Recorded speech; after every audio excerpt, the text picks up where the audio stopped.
Welcome back to Zooming In at the UnPopulist. I'm Landry Ayers. The Trumpist right has a very specific vision of masculinity, one built on violence, domination, and a kind of romanticized manual labor. It's a vision they promote loudly, and just as loudly resent when many men don't find it compelling.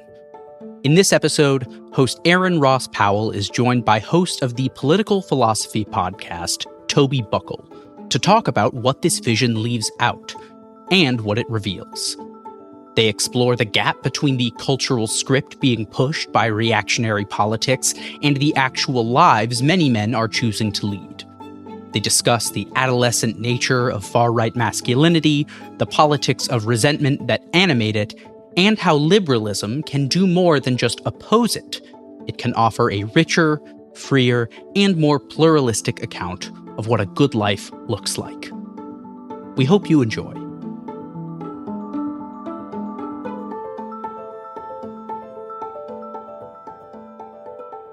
In a letter Sigmund Freud wrote long ago, he said, "The great question that has never been answered, and which I have not yet been able to answer, despite my 30 years of research into the feminine soul, is, what does a woman want?" And I thought of that as I was reading your Liberal Currents piece about whether men want to be heroes, and the conception that the right has of what it is that it means to be a man and what men want. And so I figured we could start there. We talk a lot about men right now in the political scene. What is it that men want? Yeah, I guess to start modestly, I don't know, man. Like, I don't put myself forward as any great expert, other than the fact that I am one. That's basically as far as my expertise really goes on this. I should have got writing about it almost a bit by accident, in that I wrote about Trump, which is what I'm not going to say wanted to write about, but what I felt was important to write about.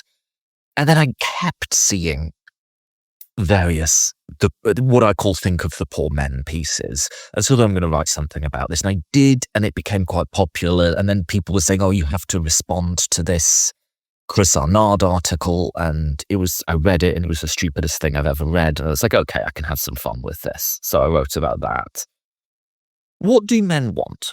I don't know, and I can't speak for all men, and I don't claim to speak for all men, unlike many people who write on this.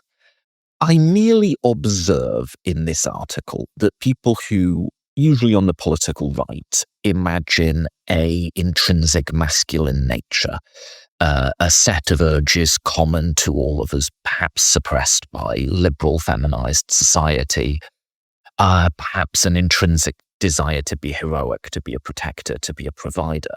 All I really note is that free choice seems to disprove that, like empirically disprove that. Like, men today have far more ability than in any past age to go be a soldier or a firefighter or policeman, whereas past ages, class or hereditary hierarchy might have held you back. Today, anybody can do those things. And by and large, with exceptions obviously, but by and large men don't. And that was really the only point I was making. It was kind of a negative point. I don't know if there's some intrinsic male soul or not. I really don't.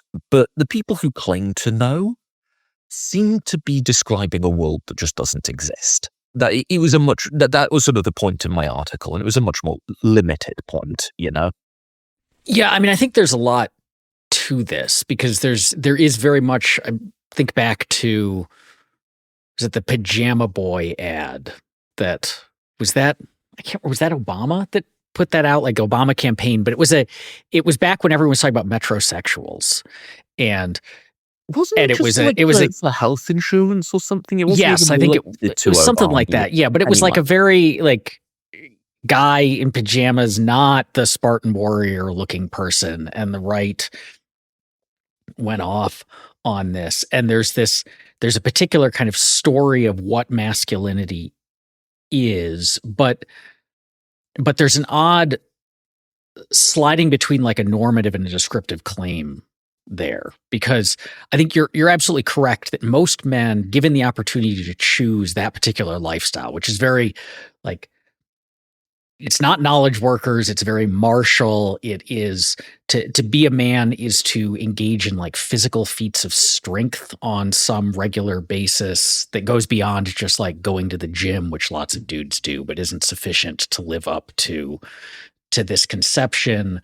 Um, it's being a provider, but being a provider who provides primarily with upper body strength.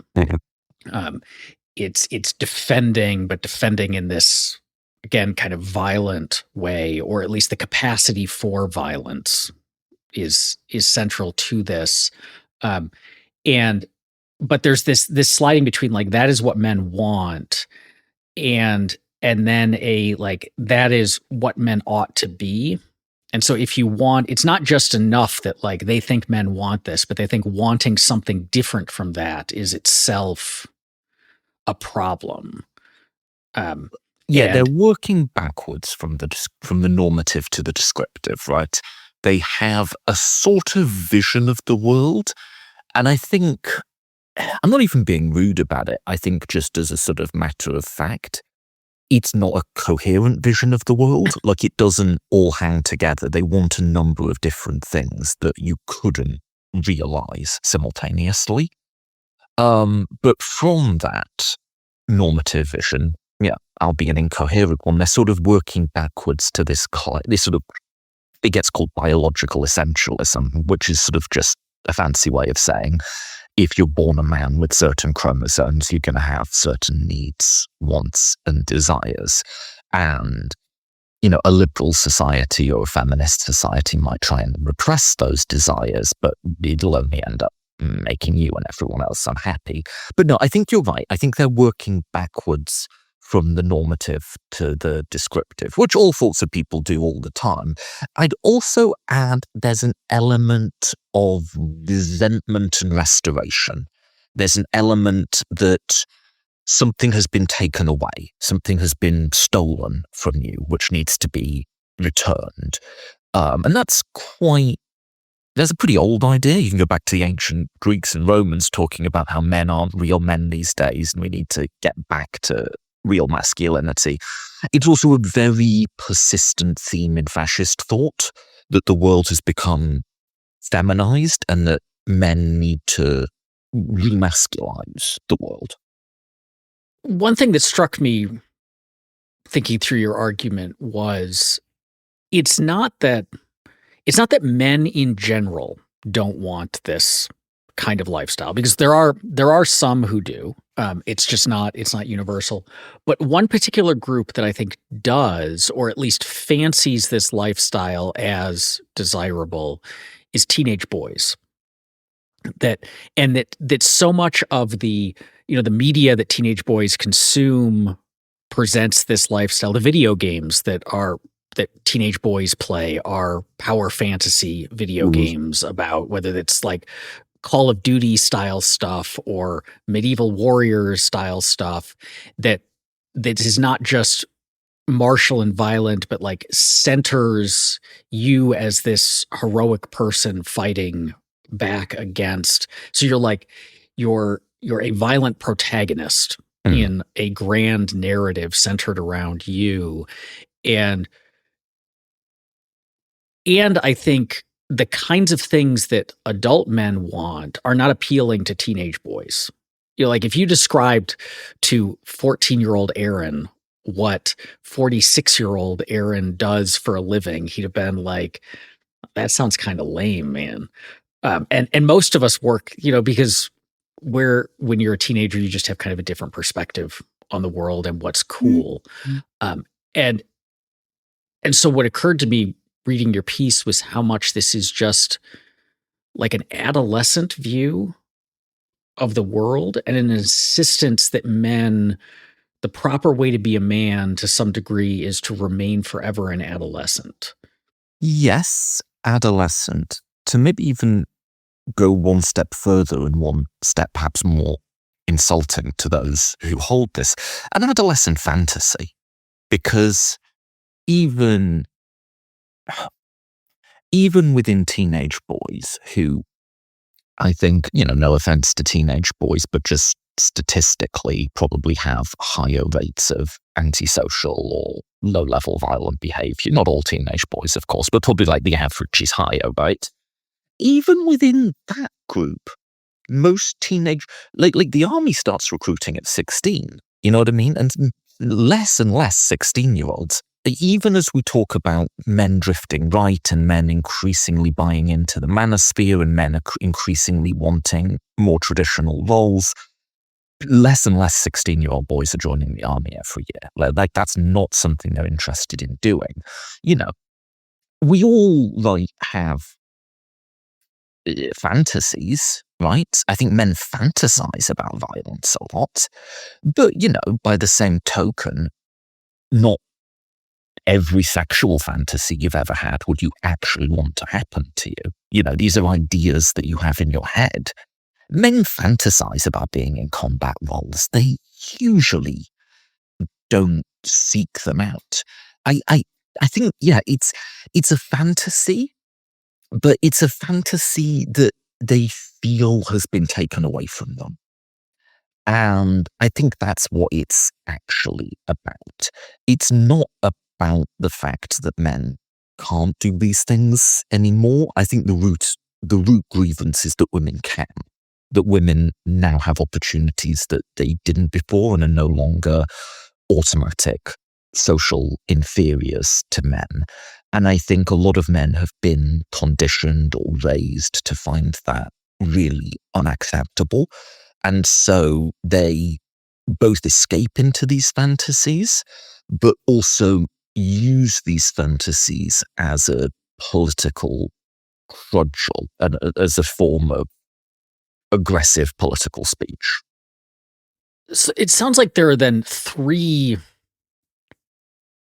explanations or attitudes driving what might be going on. And so let me see if I can articulate all three so we can dig into which one or combination of them is really at play. So one is what you just described, which is essentially a resentment that the range of options available to women has expanded, in part because liberalism made us rich enough that people, when you're richer, you have more options on the table, and women are taking advantage of that. And changes in social status and kind of conceptions of the narrowness of gender roles have shifted so that women have more options outside of the prior constraints. And there's a resentment that, why are women getting this expansion, but I don't feel like I am. I don't feel like men have gotten. So even if like the sphere of options available to me hasn't shrunk, it hasn't grown. Let's just stay with this one. Let me try and put a bit more specificity to it. If I were to try and sort of steel man and give, I think, the most coherent and plausible version of what the complaint is here, it would be something like this. Gender roles are changing, right? From, let's say, the traditional, in which men and women have defined but distinct roles. There's things men do, there's things women do that are different, right? Men hold doors open and pay for dates. Women, take the surname and submit to their husband, right? We all understand that. And then there's a more modern set of norms, let's just call it egalitarian, in which your gender doesn't matter, same pay, equal rights in the workplace. Maybe you split the check for the date, so on and so forth. I think right now we kind of live under a mixed regime of both. Like, sometimes you're operating by a traditional set of norms, sometimes by an egalitarian one. Now, if I were to give the most dignified version of it, I would say, for men and women, if your life's not going particularly well, it's easy to feel like you're catching the worst of both worlds. That if you're a man, you're no longer benefiting from, you're still expected to have all of the obligations of the traditional set of norms without having any of the benefits, right? It can also feel, and I think both genders feel this way, that the other side is opportunistically appealing to whichever norm benefits them in the moment, and we're getting screwed over. Women, the complaint would go, want equal pay and advancement in the workplace, but they also want us to pay for dates. That's a very common right-wing talking point. Conversely, though, I've heard a lot of older women say, feminism screwed me over. I was expected to work just as long and just as hard as a man, but I still did all of the taking care of the kids and taking care of the house. So I think that is a common complaint on both sides. If I were to give it its most dignified form, it's that as we shift from one set of norms to another, a lot of people feel like they're getting caught between the cracks. But that's at its most dignified. I think a lot of the time it really just is anger that women have freedom and are asserting themselves. If it is that transition, then it's interesting that the reaction to it, and I can understand this reaction from kind of the far right grievance type men, but even you get it from like centrists too, kind of semi-reactionary centrists, is not, we're in a transition period, and the middle point in this transition period is ethically complicated for people and socially complicated, and creates these getting pulled in different directions and tensions and friction that you've just described. And so the solution is basically an accelerationist. Like let's complete the transition as fast as we can and get to this world where those tensions will be resolved in the sense that we won't have the essentialism anymore. But that's not the reaction from a great many people, including, again, like kind of a lot of normie centrists. It's more, well, if we've gone this far and the tensions have arisen, we need to pull back. We need to slow it down. We need to shift our rhetoric. We need to restructure the economy, whatever it is. And they each have different versions of it. But it's not an accelerationist. It is literally like a reactionary response. Yeah, because there's two ways you can make it coherent, right? You can either move forward into full egalitarianism, or you can move backwards into tradition. I think, though, to be bluntly honest, it feels like we slightly confused moderns, like I say, in this middle zone between norms, whereas, the ancients, they may not have been very enlightened, but at least it was simple, whereas I'm not sure that's right. I think every society is kind of in a middle ground with respect to norms. I think norms change all the time. And, certainly while a feminist egalitarian set of norms is quite new, there've been all sorts of different models of masculinity in the family throughout history. I've been spending a bit of time recently with how the Bible came to be written. And a lot of that is in a transitional moment between like ancient Near Eastern norms of the family and Greco-Roman norms of the family. Now, neither of those are liberal or feminist, but they're very different from each other. And so those people probably, and in fact did, and we can tell from their writing, feel very conflicted and torn between two sets of norms and torn between two different identities. So, what we've got going on here in the modern world, where it's all a bit complicated and confusing and we kind of have to muddle through, it certainly can be frustrating, but it's also nothing new, Yeah, I think that's an important point. And it's important too, because there's a part of this narrative is there was a way that men were for all of history until the 1960s, or pick your kind of arbitrary date. And then then we just deviated from this, from what had been the historical norm. But that historical norm never existed. Or if it did exist, it was at a moment in time, like pick a snapshot in an ongoing dynamic process and believe that was permanent. And that's bound up then in, like as you said, there's a fantasy about masculinity, because they've imagined a kind of masculinity that was never really what it always was, and then demanding we go back to something that didn't really exist and treat it as if it always did and was permanent.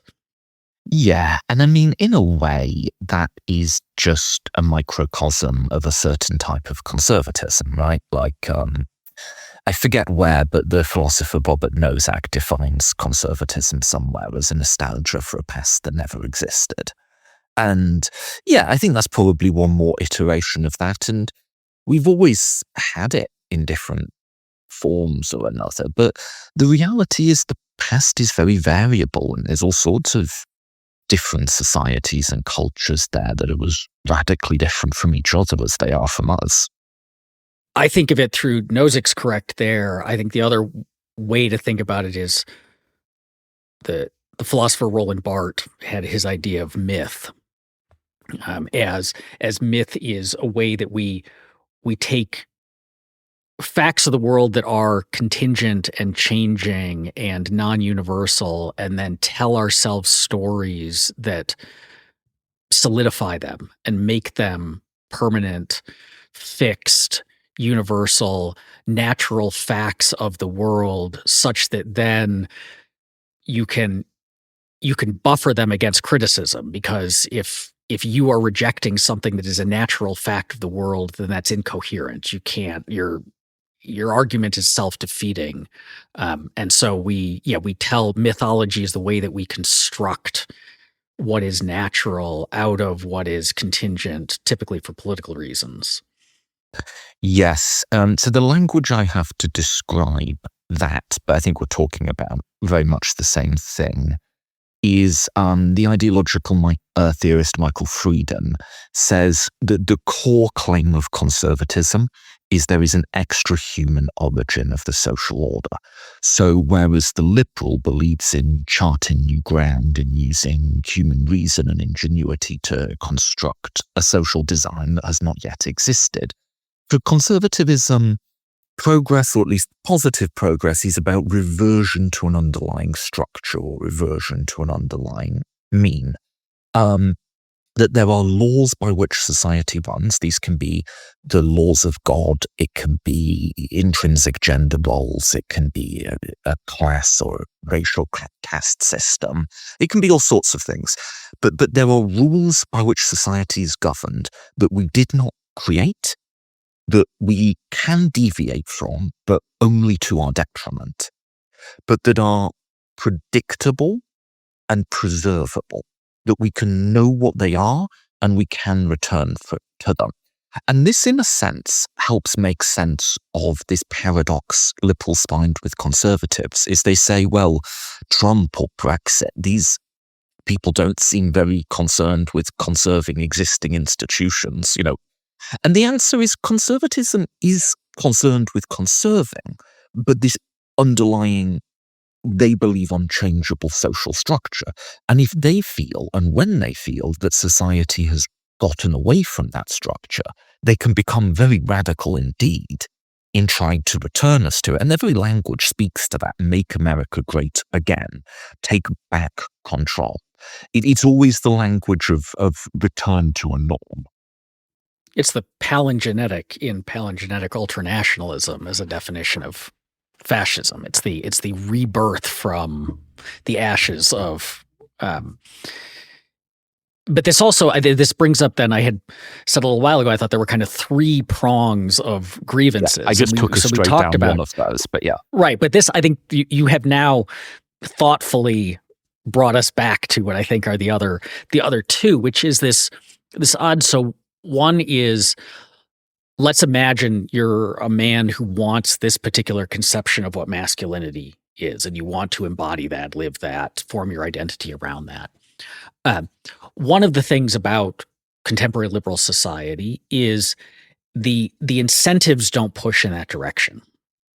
So if you want to be successful in the economy, embodying that version of masculinity is not how you achieve it, because the highest paying jobs, the highest prestige jobs are not those kinds of jobs, except maybe we'd say like being a professional athlete gets you somewhat in that direction, but not many people can be professional. Push back a little on this, actually, okay. but finish the point. So there's an objection that like the incentives in society encourage people to not live in that way. But then the third prong, which I think is related, is it's not even like, it might not even be that society disincentivizes this.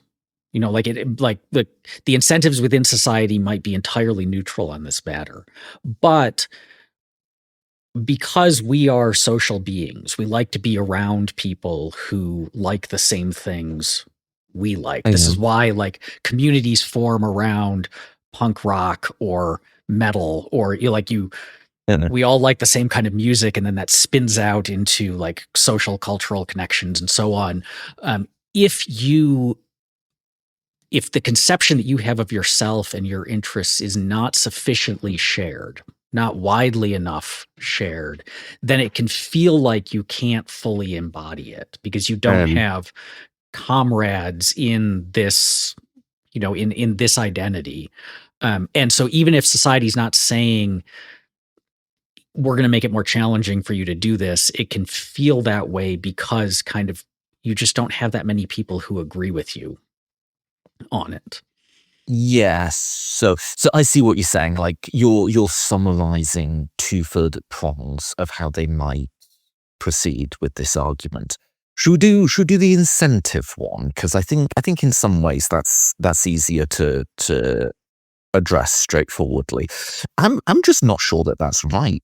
That society doesn't emphasize, reward, incentivize this sort of traditional masculine norm. It depends how extreme you are with it. Like yes, if you want to cosplay as an interwar fascist, then yeah, like employers tend not to like that. But like at the same time, there's different forms of incentive other than just the monetary. There's social standing and respect, and that I think still heavily favors the traditionally masculine. Now, again, as I was saying earlier, sometimes these incentives can conflict. So I would say, as a man, like backing down if challenged to a physical fight, I think there's kind of like a social incentive to not do that.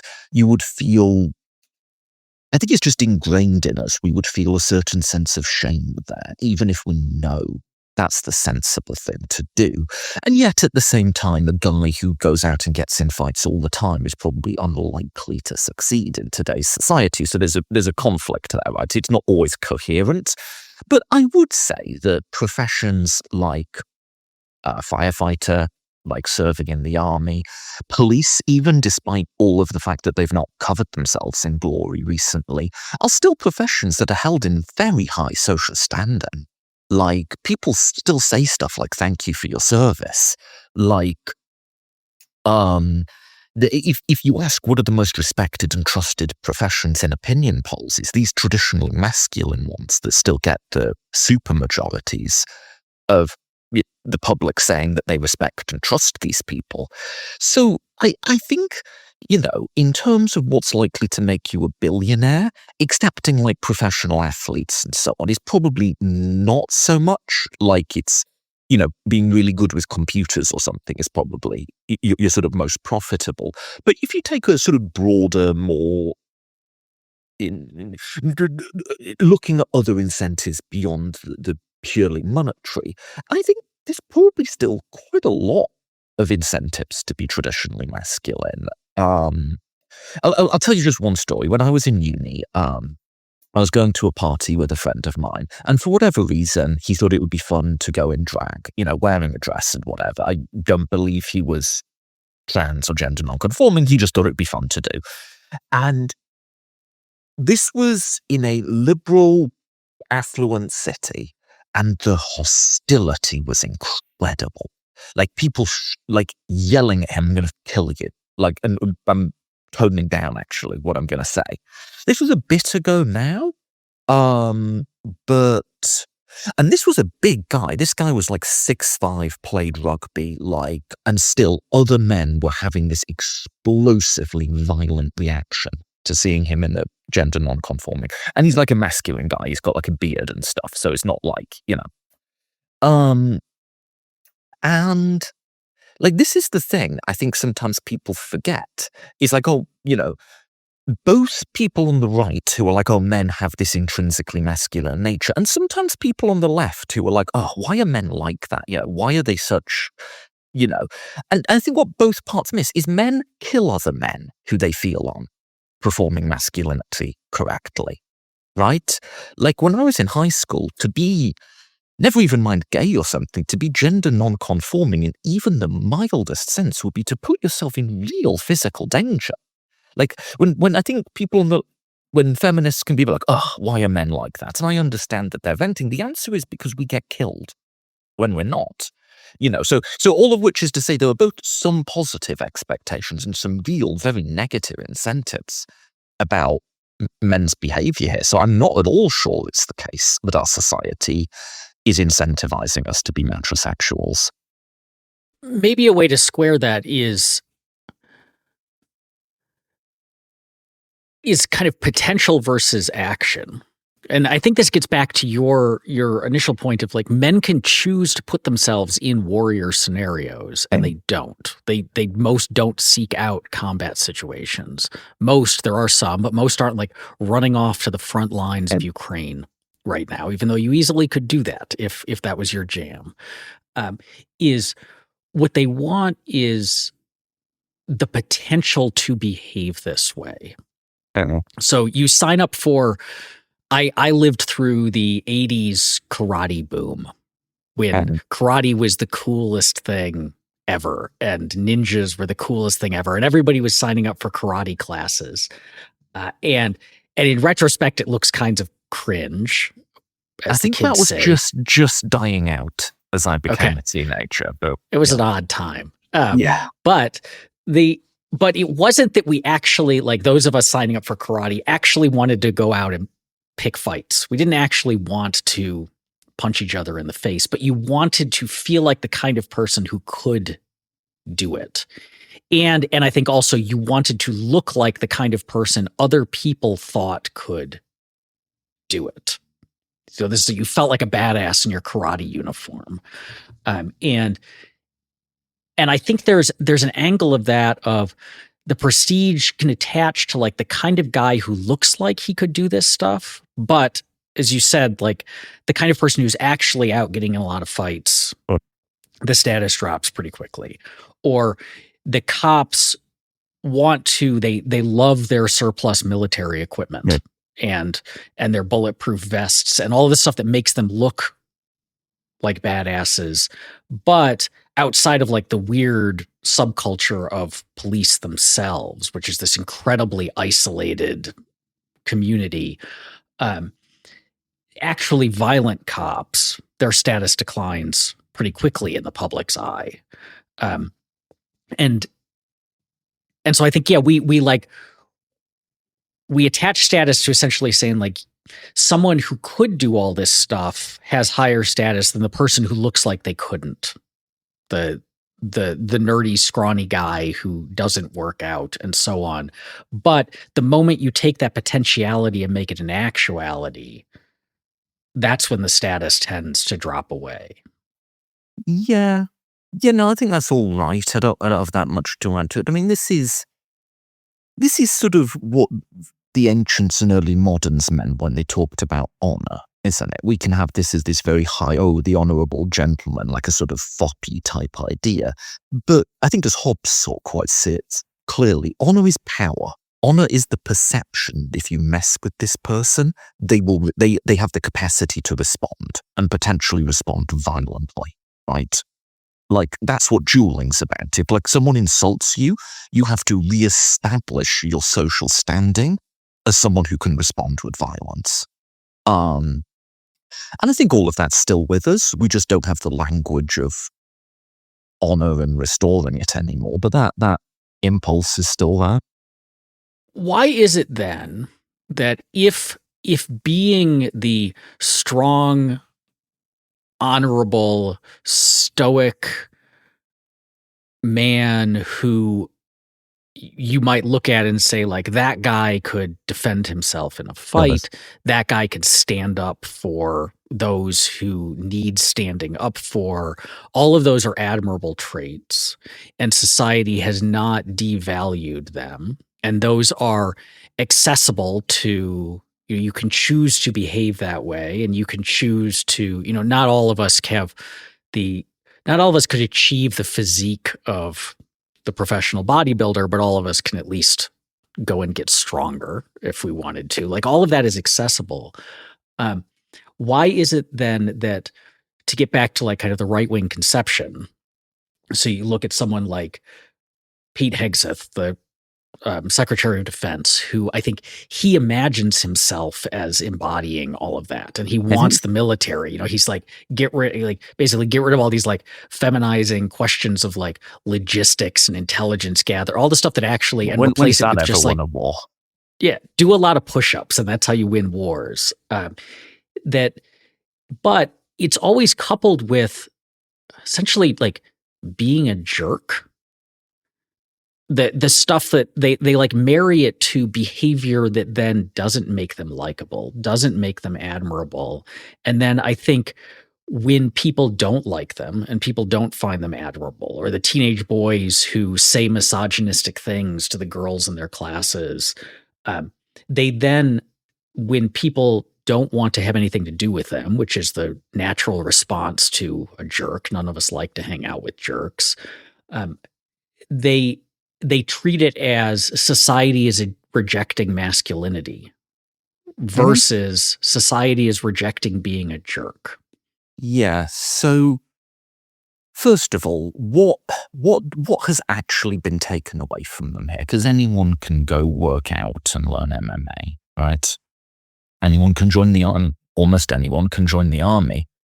What's been taken away from them is women as automatic social inferiors. And this is, again, like the idea of honor, like the idea of humiliation. This is something we don't have a very good language for, and liberalism hasn't developed a very good language for. But at its core, and the ancients recognized this very clearly, freedom is both about not having someone above you and about having someone beneath you. It runs both ways. And whereas what we might call the Republican tradition, small r, sort of the type of freedom social justice people might talk about, is the not having someone above you part. What they're concerned with is the having someone below you part. Having someone you can always behave badly to, always have a degree of control over, always humiliate. That's what they've lost, right? That's what they're in fear of losing. And it's not just gender. You can talk about that with respect to any number of other variables, but that's what's actually the animus here, right?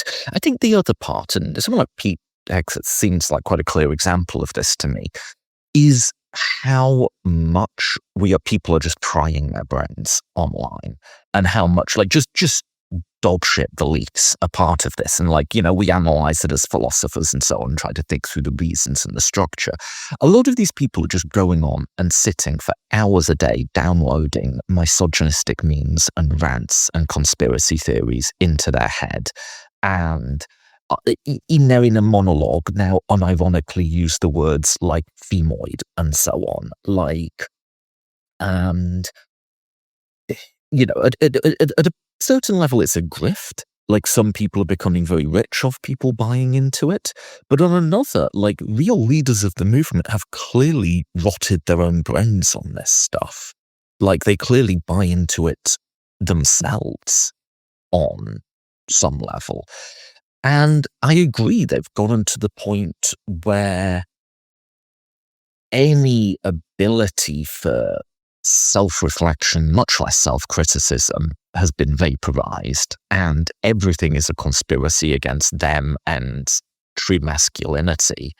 There's no great story to that. These are just really dumb beliefs, dumb and awful, and they will destroy your life as a man if you let them. It's not more complicated than people who've just downloaded too much of this stuff into their heads sometimes.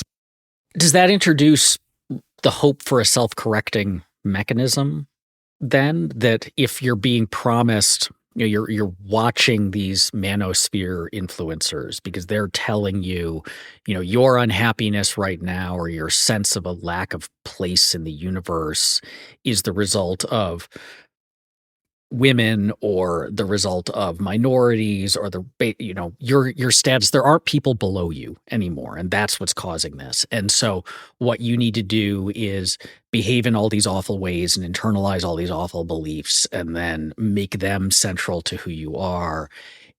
And so they're selling you an ethical program, right? Like ethics in the sense of like the beliefs and values and actions that lead to a flourishing life. And it's a failed ethical program. As you said, it doesn't actually make you happier.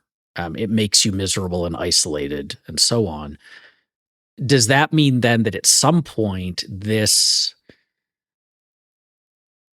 project is less marketable, that there's enough people who have tried it and failed that newer people become skeptical of it, and we move on to, teenage boys stop chasing that and start chasing something else? I mean, you'd hope, right?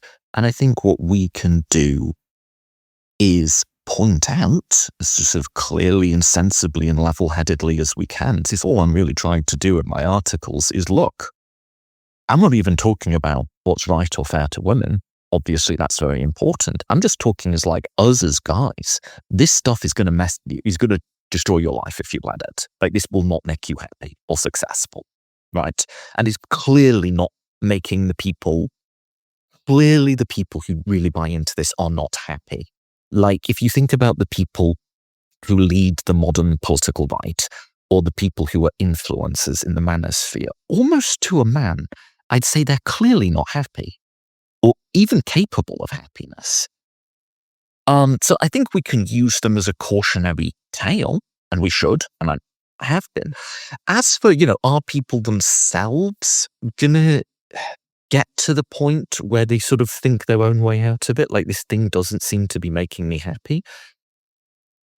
I don't know. Like, it sometimes maybe, but a lot of people just seem to stay there, I don't have a brilliant solution for that.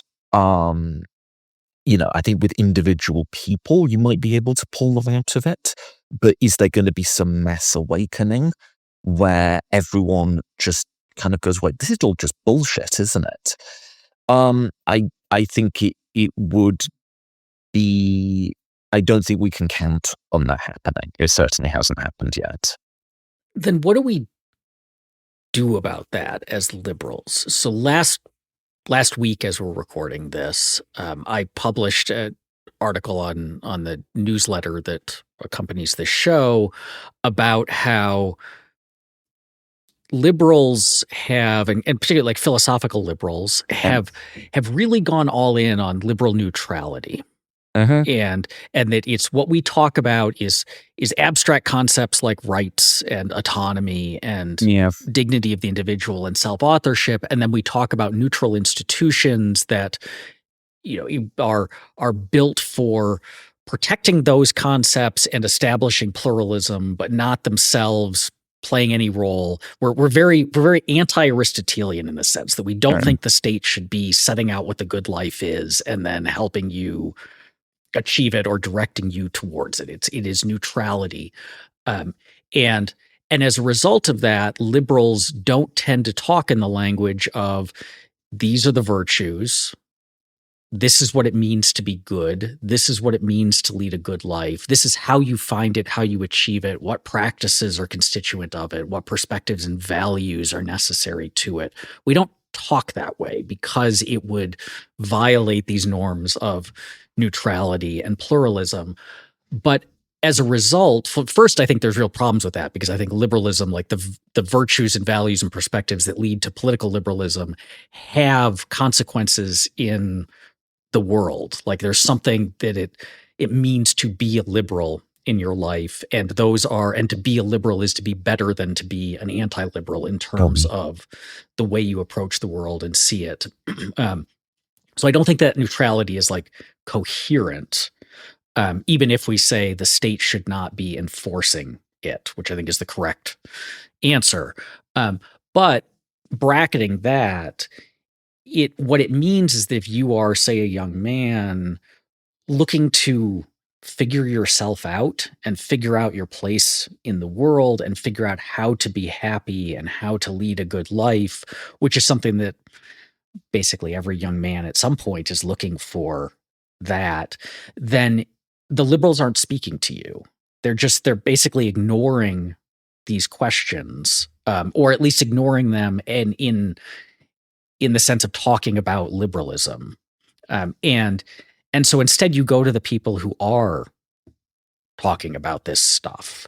And increasingly that is the right. It's the illiberal right. It's the Manosphere influencers. It's the gamer gators. It's the Jordan Petersons, who are telling you, like, here's an ethics you can live by, and it's an anti-liberal one. And as you've said, and I totally agree, it's not one that leads to flourishing. But it feels like liberals need to provide an alternative. We can't just point out that these guys are leading you astray. We have to say, if you're actually looking for this stuff, it's found in liberalism. It's found in liberal values. It's found in their application in the world. It's found in this way of relating towards people who are different from you and thinking about your place in the great chain of being. So I guess, what does it look like to talk about ethics and finding your place in these kinds of concerns from that liberal perspective? So let me walk through with you there, because in many ways, the answer to what do I think that looks like is my hero article. And that's exactly what I'm trying to do there, right? But to maybe rewind a little to some of the philosophical ground you covered, I think you're exactly right. I think, broadly speaking, there's at least two ways that you could justify liberal pluralism. One of which is you could take a neutrality approach, and this probably be most associated with the philosopher John Rawls, but you could sort of see here the governing liberal state as something like a referee between various different groups, making sure they all play nicely together. And while there'll be a thin vision of what the state should do, it and perhaps liberalism more broadly, at least in theory of justice, is not here to provide a comprehensive life plan for people. Now, I think, as you say, there's all sorts of coherence and philosophical concerns with that project. I think you can't put a neat dividing line between thin and thick conceptions of the good, and the very terms themselves are more evocative of a continuum than a dichotomy. I think there are many issues, for instance, you might mention abortion as a fetus of life, that it's not just that both sides disagree, both sides could not agree to a framework in which that decision could be made, right? So there are these sorts of concerns as well. But then there's also persuasion and efficacy concerns. Now, there's another way, which you might call comprehensive liberalism. So if you want to stand in for this, someone like John Stuart Mill might be a good one, moral philosopher, but very morally consequentialist. This is about what is good for people and what's going to make people happy. And instead of saying, we're not going to try and say what's good for people, we'll just try and enforce this neutrality between them. You start the opposite way. You say, we know what's good for people. And what's good for people is making choices for themselves, is learning, is growing and developing as people.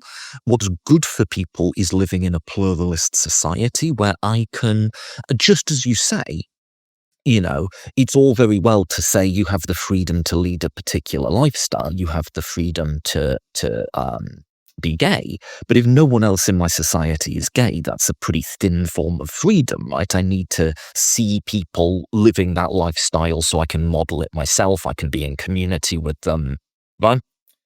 And it's good for people to have multiple different models that they can think and choose between. All of that is good for people, and by having that, we create a society that will overall be happier and healthier. That's the comprehensive liberal vision. Now, there's sort of all sorts of concerns about that, of like, oh, doesn't that mean that you're telling people what to do and so on? What's the sort of limiting principle here? And, Mill reasons that out very clearly. The limiting principle on that is the liberty principle, which I think is a pretty good one. It's about you pursuing your life in your own way, and the limit is the ability of other people to do the same. That's the limiting principle. It's not some abstract neutrality. Now, within that moral vision of saying we believe in pluralism and development and progress because we think they're good for people, you will want to carve out certain pockets of neutrality, right? You will want to say, because we think pluralism is good for people, we generally want free speech. You'll want to do, but it's not because neutrality is justified on its own terms. It's because it's carving out these pockets of neutrality can be a useful tool for the types of goods that we think lead to people having valuable and flourishing lives. And so anyway, that's the philosophical ground. To get it into the practical case, where do you go with that? I mean, I think the argument at its simplest is it's about, do people need to be locked into a single archetype of how to live, and will that make them happiest? Or is providing people a range of archetypes and letting them choose going to make them happier? I think that's the core conflict, right? And so I think our side of the case has to be, we as men today, it is perfectly available to us to be the traditional masculine man, to be a soldier or a firefighter. That is an archetype that is still on the table and that we can choose. We can also choose to be, let's just go to the other extreme and say less traditionally masculine. We can choose to have a sort of more traditionally female presentation. We can choose to date either men or women. We can choose, perhaps we have a role as a caregiver, as a parent, or caring for an elderly relative. That's something most societies perhaps wouldn't have allowed men, right? Or at least discouraged. We can choose between any of these sorts of archetypes and make them their own. And all I'm doing here is I'm translating Mill into modern words. I think that's better. I think it's better because people are different. I don't think all men are the same. I think some men, it is good for them to be traditionally, to be a firefighter. I think that's what's going to make them happiest. I think for other men, to be a stay-at-home dad might be what makes them happiest. And I think they'll be better at those because they've chosen them. I think their lives will be more meaningful because they will be self-directed. I think that's good for people. And it's more complicated and it's messier and people make mistakes. But no society anywhere ever has ever imposed a hegemonic archetype on people as a gender role and had it meet everyone and make everyone happy and no one ever rebel against it, even the ones that are really brutally tried. So I think that's the case. And that is just my hero article, right? Like, all I'm saying is I think choice is good. I think it's good for us to have options. That's it. That's the bottom line. And I think you living your life, Emil says, pursuing your own good in your own way, you will fuck that up sometimes, but you will be happier in the long run for it. And that's it for all the philosophy I ran through. That's the case. Listeners of this show are, by definition, podcast listeners, and so would potentially be interested in your show. So maybe tell us about the Political Philosophy podcast. Oh yeah, sure. Thanks for the plug. So I've been doing the Political Philosophy podcast for about 7 or 8 years now, since the start of the Trump era. I interview a lot of people, political philosophers, but also journalists, academics, other podcasters. And I also do some solo episodes. So I actually did what I was sort of channeling there at the end, a whole audio essay a while back called Mill versus Rules. That's why I was ready to go on that one. So by all means, do check out my podcast, Political Philosophy Podcast, if you just Google that, and I'm on Blue Sky these days as well. And yeah, I've been doing this for a while now, so there's a huge back catalogue there. Pretty much anything broadly within political philosophy you can have a scroll for. Thank you for listening to Zooming In, a project of the UnPopulist. To get all of the updates from our new series Executive Watch, make sure to subscribe for free at theunpopulist.net. Until next time.